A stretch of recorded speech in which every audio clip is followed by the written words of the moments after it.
New York got there. We begin with a series clincher, and once again, it's not just a win, it's a statement win. As Cleveland, early on, has a one-point lead. Donovan Mitchell scores inside. He had 31, but it didn't add up for the home team. Off the miss, woo-woo-woo! Jalen Brunson all alone.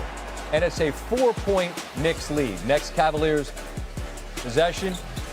They had open looks from three throughout this series. Didn't hit enough of them. On the other end, again, it's a run out, and it's OG Anunoby.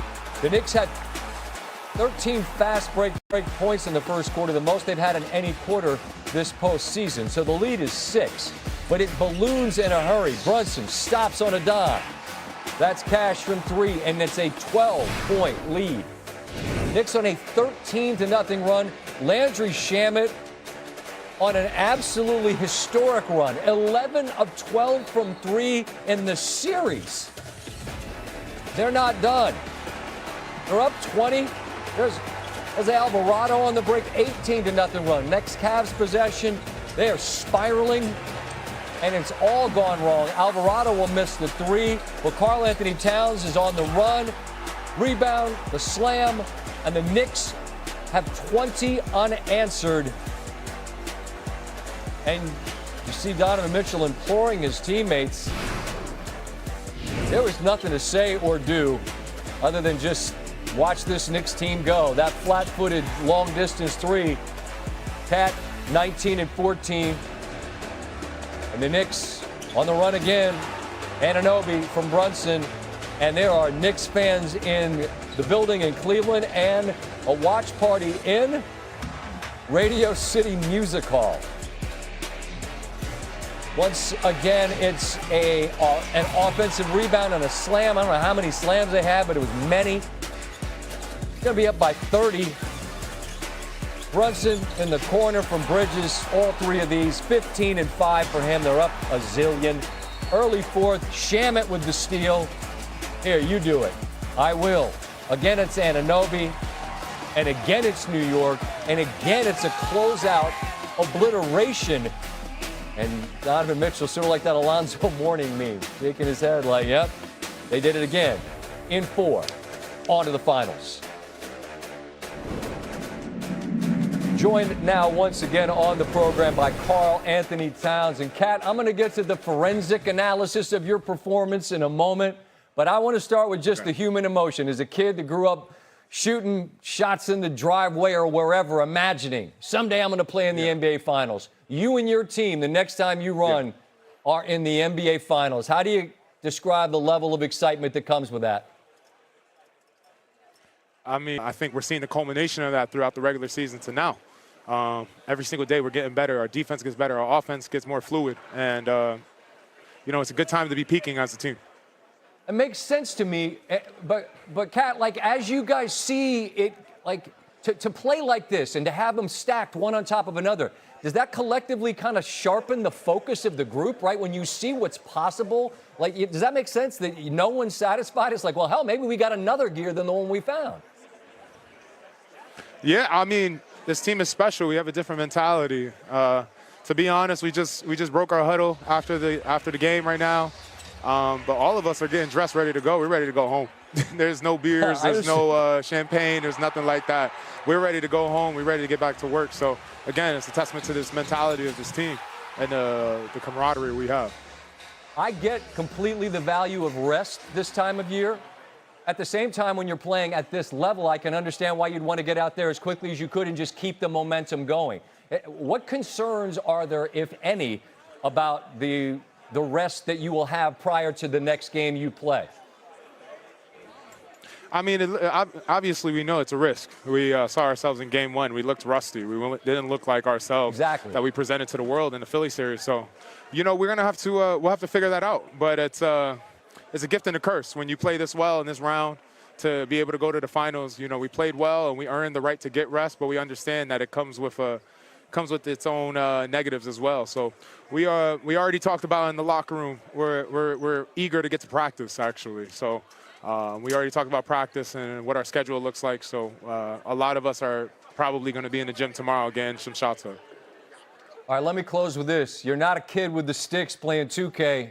You're on the floor playing somebody in the finals, and there's the Larry O'Brien sticker on the floor, and this is a real thing. And at the end of the next 4 wins for somebody, there's a trophy and there's immortality in the league. How do you maintain calm and focus and let the game just be the game when that time gets there? Trust your experience, and we have to lean in on each other. That's what's guiding us here. It's us believing in each other, willing to sacrifice for each other, willing to do what's better for the team. That's what's gotten us to this moment. That's what got us to the finals, and that's what's going to help us do some special things in the finals as well. So if we just continue through the trials and tribulations, the ups and downs the series will present, to continue to lean on each other, continue to sacrifice, continue to believe in the work we've put in throughout the whole season and the postseason, we give ourselves a chance every single night to win, and that's all you can ask for. Well, all we can ask for is a chance to come on the road, and we're bringing our show to New York. I don't know what they're going to charge us to get in, but I'm going to just send the bill to Disney, and I look forward to saying hello in person and seeing some of these finals games in person in New York. Congratulations, Carl Anthony, on the brilliant play. I look forward to seeing you then, all right? Appreciate you. I appreciate you. I can't wait to see what New York looked like. I can only imagine. Well, here's what it looks like right now. We had Chuck the other night chanting street meat. He's looking forward to getting some of those vendors in the city. Please don't stand on signs and fall down. You still got 4 more wins to get. Keep your poise. Y'all are New York City. As for how the Knicks get to the finals for the first time since '99, that was when they knocked off the Pacers in Game 6, which tied in the fourth quarter. 32 from Allen Houston and 20 from Spree. New York would fall to the Spurs in the finals. Could be a rematch. 99 finals came 5 years after they lost to Houston in 94. The last title team was 73. Bill Bradley, Walt Clyde Frazier, Willis Reed led the Knicks over a Lakers team that included the logo Jerry West and the legend Wilt Chamberlain. Knicks clinched in Game 5 on the road. The 26 squad has already made some history of its own with some sweeps in the last 2 series. The first time the franchise has ever had multiple sweeps in a single postseason, even including the best-of-5 format earlier in the playoff years. They won 11 in a row. They won 6 straight on the road, all by at least double digits. Kendrick Perkins is with us in the building. And about the level of dominance they're showing, not just winning. I mean, they're putting people to bed early.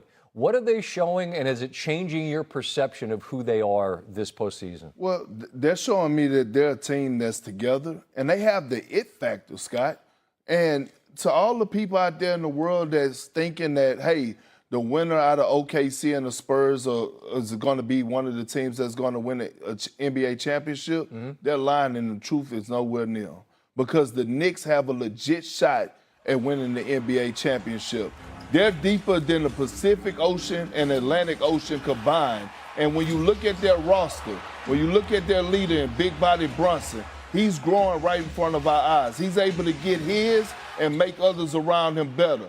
Karl Anthony Towns is looking like the best big man outside of Wembanyama in the NBA on both ends of the floor. And you know what the most important thing that the Knicks have? What's that? Two-way players. Yeah. And OKC showed us last year that you need two-way players in order to win the NBA championship. The Knicks have OG Anunoby, Josh Hart, Landry Shamet, and Mikal Bridges. So all of those guys are capable of defending at a high level and putting the ball in the basket. I just asked Kat something I'm going to ask you because you've lived it. When you haven't lived it, and now it's the finals, is it difficult, to just the outside noise and whatever it is you're feeling, it's got to be difficult to flush it and focus on what you're doing because it's just a game, but it isn't. Scott, you have to find that balance. And it's almost to the extent of, like, you know, when Floyd Mayweather, when a guy first time fighting Floyd Mayweather in Vegas, you know, they get caught up in the moment. And Floyd already won the fight before he stepped in the ring. It's the same stage, similar when you step into the NBA Finals. The team that's happy just to be there is the team that's going to go home as a loser. But if you go there, you find that balance beforehand to come in and say, you know what, okay, we soak it in media day. Let's get in between these lines, and all of a sudden it becomes basketball again, and you stay true to who you are and continue to win the game between the lines, then you'll be fine. I wouldn't ask Kat this because no disrespect, but he never could be honest. If I say, has your opinion of yourselves changed? Has your belief grown? What's he going to say? Yeah, we didn't think we could before we played Atlanta, but now we do. But I have to think, when you play at this high a level for a month and a half in the playoffs, you have to view yourselves differently. Do you think that that's something that's happening in New York right now? Absolutely. And what happened is that we saw growth in that Atlanta series. We saw guys find themselves and guess what? Lose themselves in the team. Because now all of a sudden we're watching a Knicks team that's playing agenda-free basketball. They don't give a damn who's getting the shine. We're watching Karl Anthony Towns take that step of being a defender. We're watching Jalen Brunson take a step of playing off the ball, playing on the ball, right? And all of a sudden, Mikal Bridges, who was catching a lot of heat from a lot of New Yorkers, including our friend Stephen A. Smith, all of a sudden he found himself in that moment. And Mike Brown did a hell of a job of sticking with him. Mike Brown, the Sacramento Fire? That Mike Brown? Yeah. Okay. I'm just checking. Well, you know they can't get right. That's another story for another day. Maybe Philly was worn out from the Boston series. Maybe Cleveland was worn out from the Detroit series and the first series with, Orlando played Detroit. Who did they play? Toronto. It feels like 3 years we were in the playoffs. Maybe that was it. Or maybe New York's just playing it at this level right now. As for Cleveland, their series comes to an end, and it comes to an end by getting swept on their home floor.